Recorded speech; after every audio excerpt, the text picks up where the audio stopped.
You're listening to the REI Marketing Nerds Podcast, the leading resource for real estate investors who want to dominate their market online. Dan Barrett is the founder of AdWords Nerds, a high-tech digital agency focusing exclusively on helping real estate investors like you get more leads and deals online, outsmart your competition, and live a freer, more awesome life. And now, your host, Dan Barrett.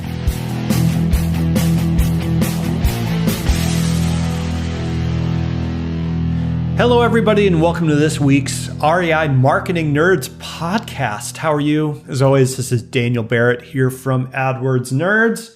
I just finished my second coffee of the day. I feel like this is a 3-coffee day. If you are listening to this, this is probably already done, but I'm flying out to St. Louis. I'm going to give a presentation at the REI Bootcamp out there, which is going to be really, really exciting. Going to talk deep marketing stuff. Some new kind of retargeting things that we are experimenting with and things I've never talked about publicly. So I'm really excited about that. And I think in the next couple of weeks, I'm actually going to take that presentation. I'm going to break it down and I'm going to give it to you guys in this podcast. So you'll be able to hear the talk that I give. If you're not able to be at the REI Bootcamp live, I'm going to do it here on the podcast. So be on the lookout for that. This week, we're actually doing something a little bit different. I'm doing my first interview. I can't even believe it. I'm so excited. And this is a really, really interesting one. And, you know, I think there are a lot of podcasts where they do interviews with kind of, you know, the people you expect. And I'm definitely going to have some high level investors and people from the marketing world on this podcast. We're definitely going to do that. But I kind of wanted to get into the weeds and talk to some real deal investors. I mean, these are local investors that are out there doing deals, having success in their markets, right? These are not the people that everybody knows, the kind of famous names. And I wanted to dig into like, hey, what are you doing that works, right? What are you doing right now that's challenging? What are things actually like on the ground? So this week, our very first interview, I'm interviewing Christian Fouts. He's a really fascinating investor. He's down working in the kind of Fort Myers, Cape Coral area. And he is doing some really interesting things that have gotten him on local television, that have kind of rocketed him onto like the Amazon bestseller lists. And this is just like a local investor, so not somebody who is, you know, famous on the side. And we talk a lot about how you can use that kind of positive PR to magnify and improve your search engine optimization, your social media, your advertising. We really get into the weeds on some really fascinating things. So I'm very excited for you to hear that. So I'm going to stop talking now. I'm going to let you get into the interview with Christian Fouts of Core Real Estate Properties. And I hope you're really going to dig it. I think it's pretty awesome. So let's get to the interview.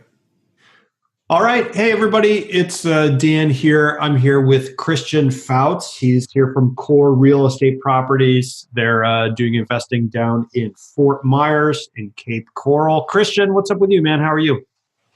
Awesome, Dan. Thanks for having me. I'm excited to be on your podcast today. Yeah, well, I'm excited too, man. You are actually my first official investor interview, which is pretty fun.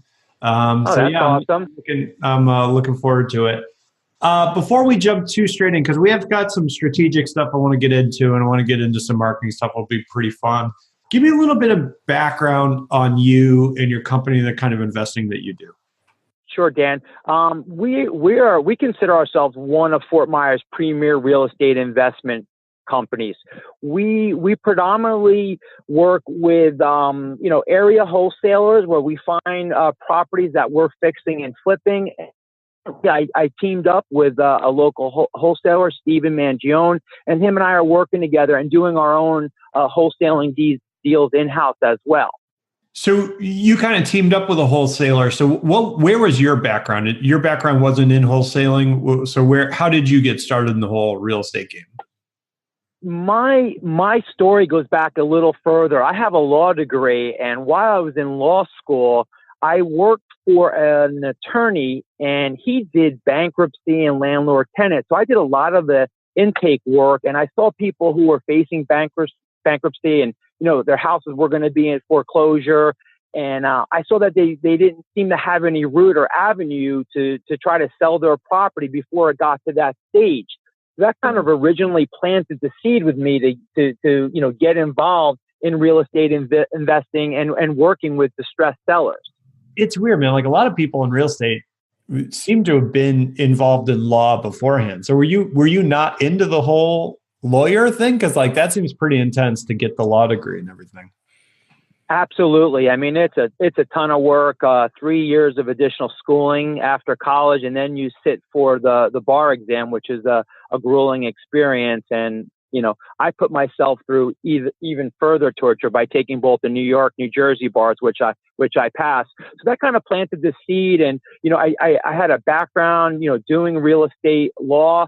And then on the side, I had gotten involved with some friends who were doing, fix and flips back in the late 90s. And we also got involved in buying some non-performing notes from banks, where we were just flipping out some of those notes and some of the properties we were cherry picking and keeping those and rehabbing and putting those back on the market, which we weren't calling fix and flips back then. Right. Yeah. It's interesting, man, how much that space has changed. So you've been in the game for a while, which is pretty awesome. What brought you down to where you're at now? We wanted to make a lifestyle change, being up in the hustle bustle in the New York, New Jersey area, not to mention the cold weather that you have up there in the winters. We were looking for, a sunny location. And we found ourselves gravitated down to Southwest Florida. We actually live on a beautiful island called Sanibel Island, which is right off the Gulf Coast there by Fort Myers. And we enjoy it, and it's a great market. I mean, the Florida market is booming. A lot of people are moving here because of the climate, and also, the state has no income taxes as well. Yeah. I mean, Florida is one of those markets where there's a ton of activity all the time. It's always really interesting. One of the things I'm actually excited to talk to you about is, we were talking before we started recording, and you're actually doing some really interesting marketing stuff in the sense of ways you can kind of raise your profile. And I know you said that you're a #1 Amazon best-selling author, which is pretty amazing. So can you tell me a little bit about that? Like, where did that idea come from? How did you get involved in being an author? Just kind of give us some background on that. Sure, absolutely. It was definitely something furthest from, one of my goals or ambitions. But I met a local publisher at my local RIA that I'm a member of. And after one of the meetings, I just, got talking with him, and his name is TC, and he was telling me a little bit about what he does and how he helps real estate investors and other professionals control the narrative about, themselves and their business. And him and I, got to talking, and he learned a little bit about my background as an attorney and how I've kind of evolved into a real estate investor, and said, hey, you would be a great person to be a co-author in an upcoming book that I have called Expert Profiles, Influencers, and Innovators. And you should write about what you're doing in your marketplace in Southwest Florida. So that's what I did. And through his skill and effort, and I believe the overall content of our book, all the contributing authors, we hit #1 on Amazon. And it's just an amazing experience. And he took it a step further and sent out press releases promoting the book. And my local Fox News station picked up and asked me to come in and talk a little bit about myself, my book, and my company, Core Real Estate Properties. I think a lot of investor markets, you can get into a situation where everybody's essentially competing on a level playing field. And there's nothing wrong with that, but it can just be very difficult, right? Especially if you're a newer investor, you don't have enough money. I think this is really interesting because in a lot of ways, it's difficult for investors to get a higher community profile, right? I mean, you see agents do that a lot, but for investors, it can be pretty difficult. So I think this is like a really, really fascinating way to do that. What was the TV show experience like? Have you ever been on TV before? I mean, for me, that seems like, I don't know if I would get nervous, or I feel like if someone put me on an actual TV station, I would immediately say something I really regretted. Like I would tell everyone my most embarrassing childhood story or something. So what was that like? Yeah, I had the same exact fear, Dan. I was concerned that I was going to blur about something that had nothing to do with my book or, the questions that they were going to be answering me. But fortunately, I didn't put my foot in my mouth too badly. It was pretty cool being in the studio, in the green room where everything is green, which I didn't realize, that it's really a blank slate. Other than this desk, everything is up on the digital. But the interviewer, Amy Lynn, that did the interview with me at the Fox 4 News here in Fort Myers, was fantastic.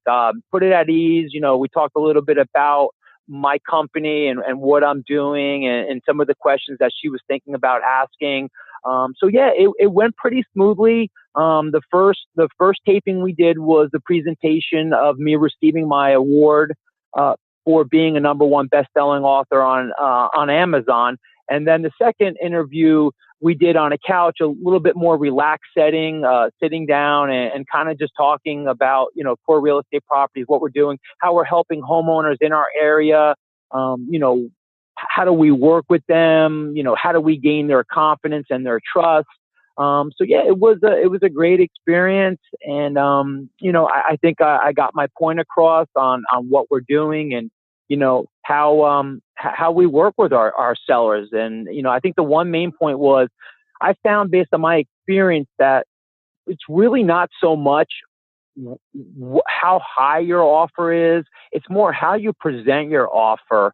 And you go through a process and you explain to them how you came up with the number that you can pay for their property. I don't know a ton about the TV space, but I know someone told me once that local TV shows, they're constantly searching for content that is appropriate, right? And if you can provide it, you can get on TV a lot. And I think that's really, really powerful because, again, it's not paid media. It's not, it's not something that you are forcing down people's throat. They're sort of choosing to digest it. And I think that can be really great. So I know your question before we got on the call was about how to use that, right? Yeah, that was definitely, I was very fortunate, that I was asked to participate and this book did hit #1. And then, another level was to be able to be on my local Fox News. I felt that kind of distinguished me from other real estate investors, wholesalers in my marketplace. So I wanted to take advantage of that opportunity and see how I can maximize it, through my online marketing as well as my print marketing. Yeah, that's a really great question. And I think anytime, especially as an investor, right? Anytime you get positive press, anytime you have something like this that is really very different from most of your competition, it comes down to how you leverage it and how you utilize it in as many ways as possible. And I've got no shame about writing these things into the ground and using them everywhere because, it's like, in reality, most of your audience is never going to see this. Even if they saw it once, they probably don't remember it. And so you want to keep resurfacing these things that give you authority and give you standing, right? And there's a couple ways that kind of jump to mind, I think, right off the bat. I mean, the easiest one is to just, I'd be using that as seen on Fox banner on everything, right?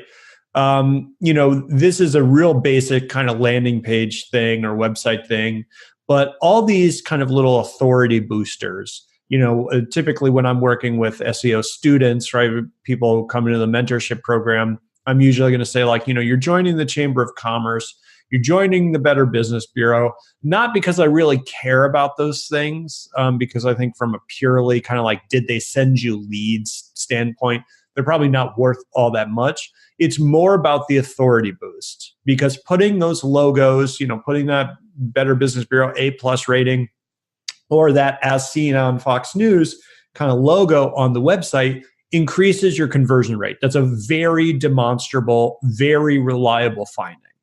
And even a small conversion rate increase over time is worth a massive amount of money. Right? I mean, it's a 1% increase over the course of, if you're doing 5 years of marketing, that's a huge, huge number. Right. And so it's something that Absolutely. easy to do, total no-brainer. I would definitely do that. I would put it on everything, right? I would get a t-shirt and I'd wear it around the house if I had to. Are you an investor who wants to dominate your local market? Do you want more leads and deals online? Then download your copy of the Motivated Seller Blueprint absolutely free at www.adwordsnerds.com/gift. What are you waiting for? Go to www.adwordsnerds.com/gift right now to get your copy of the Motivated Seller Blueprint. Second thing is, okay, so let's say you can get a video of your time on there. Is that right? I have it. Yeah, they actually sent me a link, and I can put it on my YouTube channel, or there was some other option they had given me if I didn't have a YouTube channel. Okay, cool. So here's exactly what I would do with this, because I think video is a massively undervalued asset for investors. And it's something that actually behind the scenes at AdWords Nerds, we are actually very, very interested in testing a lot. For SEO, video is a hugely valuable asset, right? Because you can use it in a ton of different ways. So here is like my general kind of content spinning process when I have a really good video. First thing I want to do is I want to take that video to rev.com, so rev.com, and I want to get a transcript made. And it's like, I don't know, it'll cost you like $5 or something stupid, right? It just came out with like a cheaper version that uses robots to do it. Rev.com, they use people. Totally, it doesn't matter which one you do, but I know Rev.com. I can't think of the name of the other one. I'll have to look it up. But Rev.com is great. You just send them the video. It's all automatic. They'll send you the transcript. It's great. And the reason we want that is because we want the text of that video to be, we want the audio of that video to be converted to text for pretty much every stage of this process. So for example, when you put the video on YouTube, YouTube will automatically create a transcript for the video, but their transcripts are kind of terrible. So generally, I'm going to upload the transcript that I want into the little transcript area on the YouTube video, because that makes that video much more searchable, right? When Google is trying to figure out if they want to surface a YouTube video for a given search query, they are going to surface that video way more often if they have an accurate transcript, right? And then too, it's like, for people who are hearing impaired or whatever, they get to post it on the video. It's awesome. Same thing when you post that video on Facebook, which I absolutely would, right? There is an area when you upload a video on Facebook where you can upload Facebook will give you a transcript. The transcript is usually terrible. You can upload your own instead. And so then you can choose to have the text of that transcript displayed on the video. And like for Facebook, you always think that, by default, when you're scrolling through Facebook, the audio is turned off on every video. And so if you can display the text, right, that gives them something that they can clue into, makes them more likely to turn on the audio button, etc. So it's better there, right? Having the transcript as well, you can put the transcript, for example, in the YouTube description of the video, right? So now the description area, which is pretty long in terms of how many characters you can have, that's going to be able to have the entire text of that. That's going to, again, boost the searchability of that. You can turn that around, make that a blog post. So 100% I would do a blog post on your site where I include the video, but I also include the transcript and the text of the blog post. Again, making that highly searchable, highly valuable. Generally when you post something on YouTube, that's going to get automatically picked up and put on a number of video sites, but there are a whole bunch of video sites you can do this basic process on to really spread it out.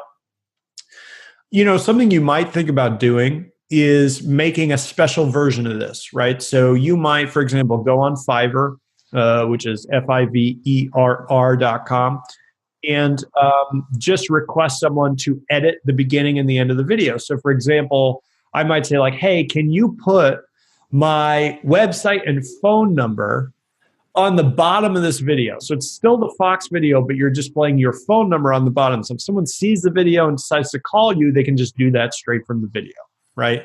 Things like that. So then every time you're posting this you're getting sort of a marketing asset up there rather than just, they don't have to do any work to go find you. You're putting that right in front of them. Absolutely for social, I would, make a post on your Facebook page for your business, and I would boost this. Absolutely, I would show this to all your retargeting audience. So anybody that ever clicks on your website for any reason from any of your channels, they should see this video pop up in their feed. And you can do it in such a way that it feels more organic, right? So it's like, you're not making it like an ad. You're just saying like, oh, hey, I was just on Fox News, right? And it's like that kind of thing would just build authority, building credibility. These are people that already landed on your site once and didn't turn into a lead for whatever reason. It just allows them to become warmer to you, right? And I think one of the things that we miss, when we're marketing for motivated sellers, and I think most investors are very focused on that front end. They're very focused on, I need to get the lead right away.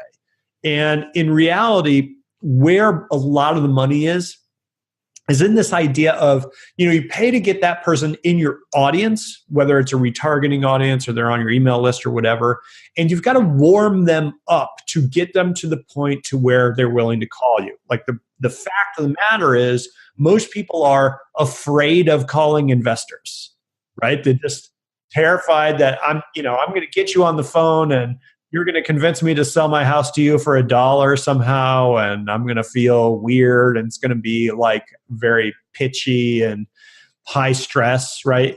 So exactly, yep, they feel uncomfortable. Exactly, right? So it's like the more touch points you have where you're just saying like, hey, I was doing this, hey, I did this, hey, I'm a Better Business Bureau, hey, these are all my credibility boosters, the more likely they are to convert down the line. And that is probably like 80% of the home selling market is like that, right? 20%, they're motivated in the moment, they call you right away, but the big money is in figuring out how to get those other people to call you. And this is a great way of doing that. So I know I just threw a whole bunch of stuff. You're actually working with our SEO team, so they're going to have a ton of ideas as well. But does that make some kind of sense in terms of a general overarching kind of framework? Absolutely. A lot of the points that you touched upon, Dan, is exactly what I was thinking about as far as, how to get some mileage, juice up the video from the Fox segment. And I love the idea about, having somebody brand the video, the beginning and the end of it with our website, Core Real Estate Properties, and our local phone number. I think that's going to go a long way to warming people up to click through and get in touch with us. The great thing about what you've done here is you've created an asset you can use forever, right? So you pop a video like this into your retargeting campaigns, whether it's on Facebook or YouTube or whatever, and you can show that video to everyone who lands on your website after they leave that website from now until the end of time, right? And so the value of that, of putting that system in place is like the value of that asset's never going to go away. It's going to be there, right? So I absolutely. And I'm hoping to build upon it too. Oh yeah, absolutely, man. I mean, if you can keep this snowballing, turn into more media opportunities, or do the same thing with the book, right? Hey, I was featured in this book, right? Really, really valuable stuff. And I think this is just, for everybody that's listening, right? The general idea here, right, is to have a system that constantly surfaces your credibility boosters to your audience of potential motivated sellers, right? Again, I think we always think about it's all up front. I got to get the lead right away. And obviously you want that, right? But the big money's in getting the lead over time, whether it's 3 months from now, 6 months from now. Like even with our clients, close to like 30 to 40% of the deals they're going to do 3 to 6 months after someone opts in, right? They opt in and they forget, or they opt in and something changes, or they're not motivated anymore, whatever it is. And you got to stay in front of those people. And you got to stay in front of them where you don't just bludgeon them with your offer, right? Absolutely. Exactly. You don't want to be intrusive, but you want to be at the forefront. I mean, we see that with some of our direct marketing. we follow up with our skip tracing, and they're like, oh yeah, I've got several, I've got several postcards that I received over the last 2 weeks. So, I think the combination of with the online presence and building that credibility, like you said, that boost is what's going to put you put you a little bit above the competition. Also too, with us, we're doing a lot of pre-probate and probate marketing. And just like what you said, Dan, those people, they may be in the early stages of probate. They may not be seeing, the opportunity to close out probate and sell that property 2, 4, 6 months down the road. And maybe they contacted us, 30 days after their loved one passed away, but that property may not be ready to be sold for 3 or 4 months. I need to figure out how I can stay in front of them, keep us relevant when the final decision comes to sell that property out of probate. Yeah, I think you're in a really good place, man. They're going to be really excellent. We got to wrap things up, but I want to Sure. give people, you've been doing this for a long time. You've got a legal background. You've got a lot of really interesting stuff going on. Give my listeners, if you had like one lesson that you've learned since you've been in real estate that you really wish you could go back and tell yourself earlier on, what would that be? The first one would be, don't be afraid to make offers. Early on in my career, I felt like my offer, I was embarrassed. I'm like, am I really going to offer this to these people, to these sellers? But I found that by communicating with them open, honestly, and walking through my process on how we came up with this offer, a lot of times, more than not, I found them nodding their heads. Yes, I understand. I see how you came up with this.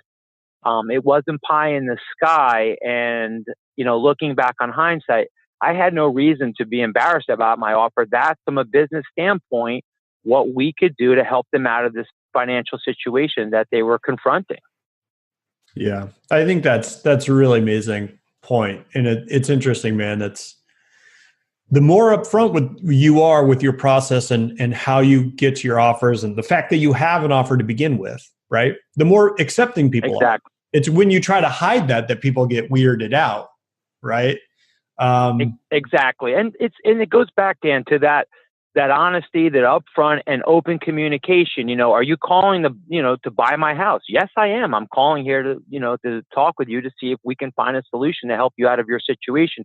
I feel early on in people's career and in my career as well in real estate investing, I found myself kind of dodging. Yeah, yes, we do that. We could provide solutions, but the solution is we need to provide a solution with you need to sell your house, you need to sell your property, soon, or whatever their timing may be on that. And that's what we're here. We're here to offer them solutions. So don't dodge that point. You need to be upfront from the beginning on what your company is all about.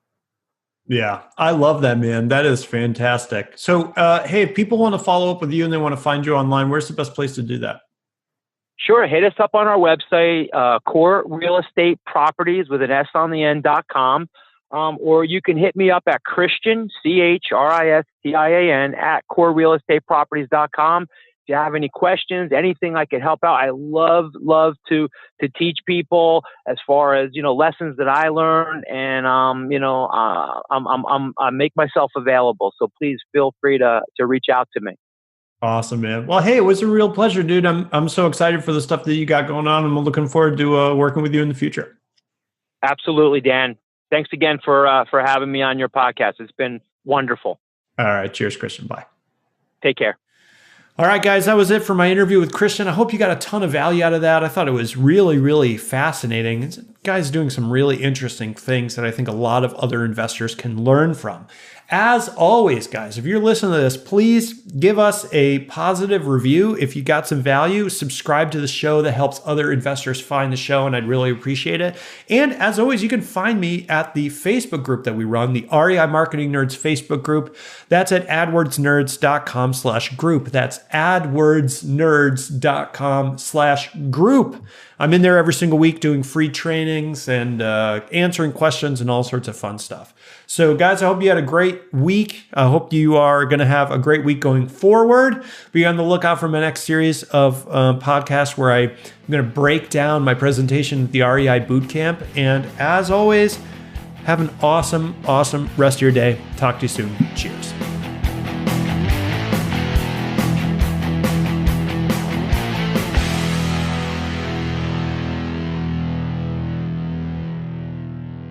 This is thepodcastfactory.com.